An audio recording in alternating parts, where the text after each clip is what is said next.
Hello बच्चों, let's see this question and here this question says the consumer movement arose in India as social force because of, यानी कि question कह रहा है कि consumer movement India में arrows हुए, मतलब इंडिया में अलग अलग कंज्यूमर मूवमेंट उठे, क्यों खड़े हुए?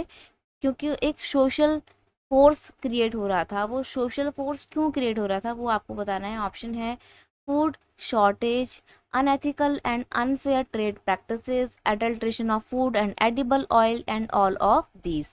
देखो, कंज्यूमर आवाज़ तभी उठाते हैं जब उनके साथ कुछ गलत हो रहा हो, ठीक है।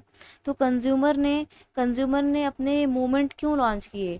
क्योंकि एक सोशल फोर्स क्रिएट हो रहा था, उसके पीछे कारण बहुत सारे थे।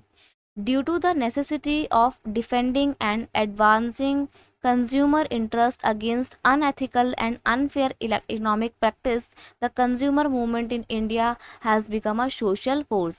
देखो क्या हो रहा था उस टाइम पे, कंज्यूमर मूवमेंट खड़े होने के पीछे बहुत सारे मल्टीपल रीजंस थे। एक तो था unethical and unfair trade practices. अब वो अनएथिकल प्रैक्टिस क्या थी? असल में जो सेलर थे, जो दुकानदार थे, वो ना चीज़ों में क्या कर रहे थे, खाने में मिलावट कर रहे थे। एडिबल ऑयल्स हो गए या फूड हो गया, उसमें ना मिलावट कर रहे थे, उसमें एडल्ट्रेशन कर रहे थे। तो ये एडल्ट्रेशन क्या एक सही बात है, एक सही काम है? बिल्कुल सही काम नहीं, ये अनएथिकल है। आपको क्या सिखाया जाता है कि आप किसी को कोई सामान दो तो आप अच्छा सामान दो ना, लेकिन अगर आप सामान खराब दोगे तो वो तो अनएथिकल वर्क हो जाएगा। तो यहाँ पर आपके ये दोनों ही सही है। आगे एक और कारण भी था कंज्यूमर मूवमेंट के रोज होने का, वो था फूड शॉर्टेज। फूड की शॉर्टेज हो रही थी, इस वजह से लगातार कंज्यूमर की डिमांड बढ़ रही थी और कंज्यूमर मूवमेंट क्रिएट हो रहे थे।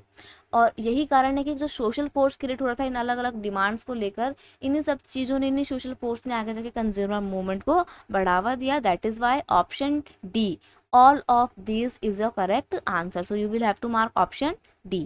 I hope you understood it well. Best of luck.